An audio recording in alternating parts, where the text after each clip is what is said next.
Salut à tous et bienvenue sur votre chaîne Real Madrid Info. Voici une toute nouvelle vidéo dans laquelle nous allons parler de les dernières infos du Real Madrid. Voici les grands points nous allons développer. Premièrement, Barça, Real, l'arbitre de la finale fond en larmes face aux pressions madrilènes. Ensuite, Ancelotti a identifié les 4 manques à combler pendant le mercato. Et, inquiétude pour Bellingham, direction l'opération ? Et d'autres infos du Real Madrid. On y va. La vidéo polémique de Real Madrid TV sur l'arbitre du Classico face au Barça. La chaîne officielle du Real Madrid ne se prive jamais de mettre la pression avec des vidéos accablantes. Illustration avec de nouvelles vidéos qui ont visé l'arbitre désigné pour le Classico, Ricardo de Burgos Bengoechea. À quelques heures de la finale de la Coupe du Roi entre le Real Madrid et le Barça, une vidéo diffusée par Real Madrid TV jette un pavé dans la mare. Le club madrilène n'a pas hésité à publier un montage de plus de 3 minutes remettant en cause la compétence et l'impartialité de Ricardo de Burgos Bengoechea, arbitre désigné pour cette rencontre décisive.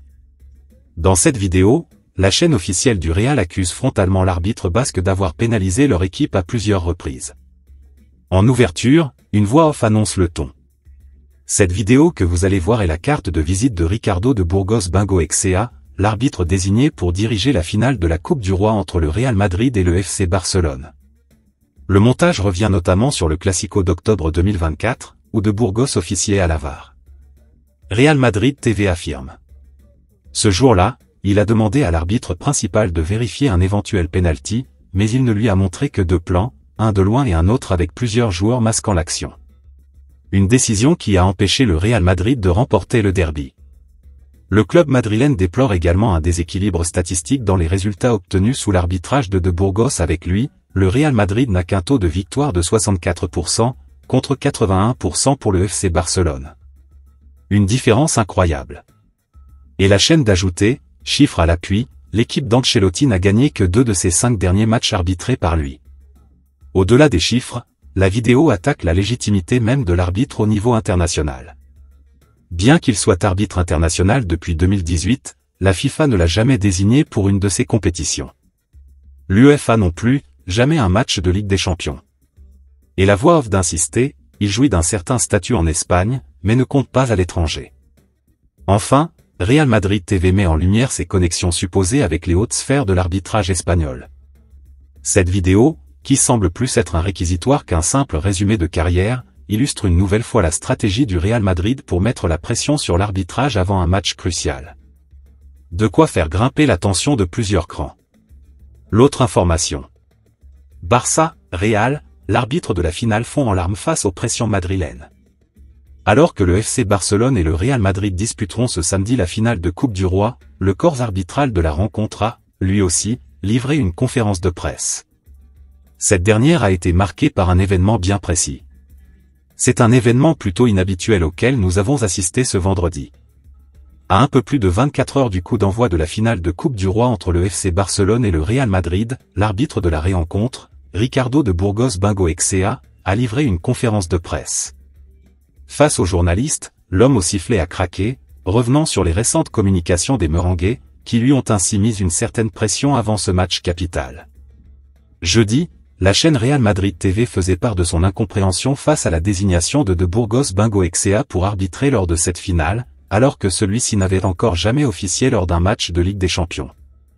Après avoir été questionné à ce sujet, différents membres du corps arbitral ont répondu, avant que le principal intéressé, les larmes aux yeux, ne conclue. Quand un fils va à l'école et qu'on lui dit que son père est un voleur, c'est vraiment dur. La seule chose que j'essaie de faire, c'est d'éduquer mon fils pour qu'il sache que son père est honnête, de lui apprendre ce qu'est l'arbitrage, afin que chacun puisse réfléchir à la direction que nous voulons prendre. Je tiens à ce que vous le sachiez, c'est très dur, a-t-il ainsi déclaré.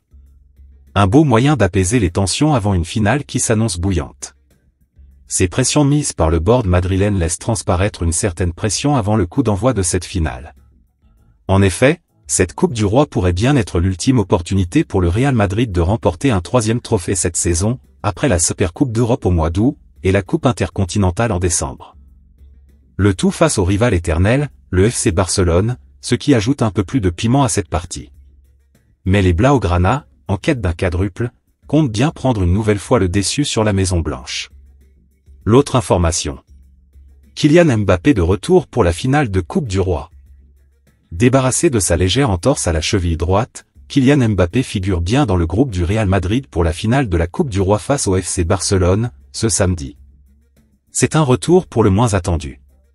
Remis de sa légère entorse à la cheville droite, Kylian Mbappé figure bien dans le groupe du Real Madrid pour la finale de la Coupe du Roi face au FC Barcelone, touché le 16 avril lors du quart de finale retour de Ligue des Champions perdu contre Arsenal 2-1, le capitaine des Bleus a manqué les 2 matchs suivants.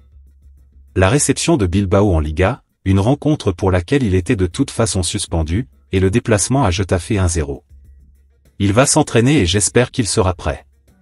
Il souffre de ne pas pouvoir aider l'équipe, mais il fait tout pour pouvoir jouer samedi, avait indiqué cette semaine Carlo Ancelotti, qui récupère également un autre joueur. Tenu éloigné des terrains depuis le 12 mars à cause d'une blessure à la cuisse, Ferland Mendy est de retour pour affronter le Barça. Selon le quotidien madrilène Marca, l'ex-lyonnais devrait même être aligné d'entrée, avec la lourde tâche de contenir Lamine Yamal. Ancelotti privilégierait son expérience pour un tel rendez-vous. Le Real Madrid reste en revanche privé d'Eder Militao et Dani Carvajal, blessés de longue date, mais aussi d'Eduardo Camavinga, victime d'une rupture du tendon de l'adducteur gauche. L'autre information. Carlo Ancelotti a identifié les 4 manques à combler pendant le mercato.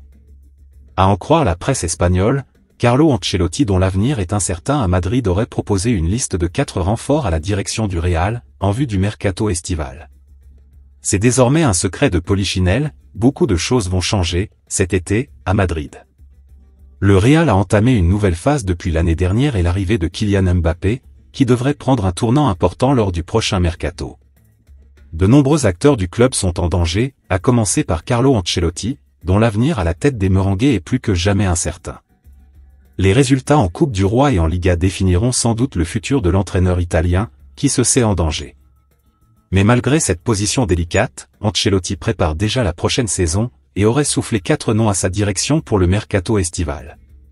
Selon Sport, Carlo Ancelotti voudrait recruter un défenseur central et un milieu de terrain en priorité. Pour ces 2 postes, il aurait 4 idées. En défense, le coach madrilène songerait à William Saliba à Arsenal, de façon assez évidente. L'autre alternative, moins chère, serait de se pencher sur Manuel Akanji Manchester City, sous contrat jusqu'en juin 2027 avec les Sky Blues. Au milieu de terrain, le nom d'Alexis McAllister est de plus en plus cité dans les colonnes et articles madrilènes. Ancelotti apprécierait particulièrement l'Argentin de Liverpool. Autre joueur qui plaît à l'ancien entraîneur du PSG, Sandro Tonali. Ancelotti verrait en l'Italien le successeur parfait de Toni Kroos, parti à la retraite en fin de saison dernière, et dont le vide n'a toujours pas été comblé dans le 11 du Real Madrid. L'autre information. Real Madrid, inquiétude pour Bellingham, direction l'opération. L'inquiétude monte au sujet de Jude Bellingham, la star du Real Madrid. Son état de santé va nécessiter un passage par la case opération. Même si pour l'instant, le milieu de terrain anglais préfère serrer les dents. Dans une saison compliquée au Real Madrid, Jude Bellingham continue de jouer avec un vrai handicap, celui de sa blessure à l'épaule gauche. Sa blessure, survenue en 2023 contre le Rayo Vallecano, n'a pas été résolue par un traitement classique, et le joueur utilise actuellement une orthèse pour protéger son épaule fragile. Comme l'explique Relevo, cette orthèse, qui limite ses mouvements, est une solution temporaire qui coûte entre 100 et 250 €. Bien qu'elle soit faite sur mesure pour Bellingham, elle n'est pas sans inconvéniente. C'est un dispositif qui protège l'épaule en limitant le mouvement. Mais le problème est qu'il peut causer des compensations dans d'autres parties du corps, comme le tronc ou la hanche, explique Moisé Benavente, physiothérapeute de sportifs professionnels. Cela peut entraîner d'autres blessures à force de compenser, avertit-il. L'idée derrière l'orthèse est d'éviter toute luxation ou nouveau traumatisme en cas de choc. Depuis l'incident contre le Rayo Vallecano, les médecins ont opté pour un traitement conservateur, combinant des exercices de renforcement musculaire et des bandages spécifiques. Cependant, malgré ce traitement, Bellingham continue de souffrir d'instabilité dans l'épaule.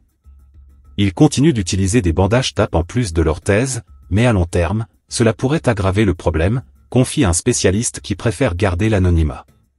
Le Real Madrid et le joueur eux-mêmes savent qu'une opération pourrait être nécessaire, mais cela a été repoussé à plusieurs reprises. L'opération avait été envisagée après l'Euro 2024, mais a été reportée. C'est une possibilité, mais ce n'est pas encore le moment, déclare une source proche du club. Actuellement, la priorité est de terminer la saison sans aggravation de la blessure. Il veut jouer tous les matchs. Son engagement envers l'équipe est total, assure Moisé Benavente. Malgré les risques de jouer avec l'orthèse, Bellingham n'a d'autre choix que de continuer ainsi. Pour un joueur aussi physique, qui est constamment au contact avec les adversaires et qui tombe fréquemment, il n'y a pas d'autre option que de jouer avec l'orthèse, explique Benavente. Le joueur, bien qu'incommodé, doit donc jongler avec cette protection pour espérer mener le Real Madrid à la victoire en Coupe du Roi et en Liga cette saison. L'inquiétude reste donc palpable autour de l'Anglais, dont la santé physique pourrait jouer un rôle crucial dans les ambitions du club cette saison. Nous verrons comment évolue la situation. Si l'opération devient nécessaire, elle se fera probablement après le mondial des clubs, ajoute la même source. Mais pour l'instant, le Real Madrid et Bellingham continuent de gérer cette blessure avec une solution temporaire.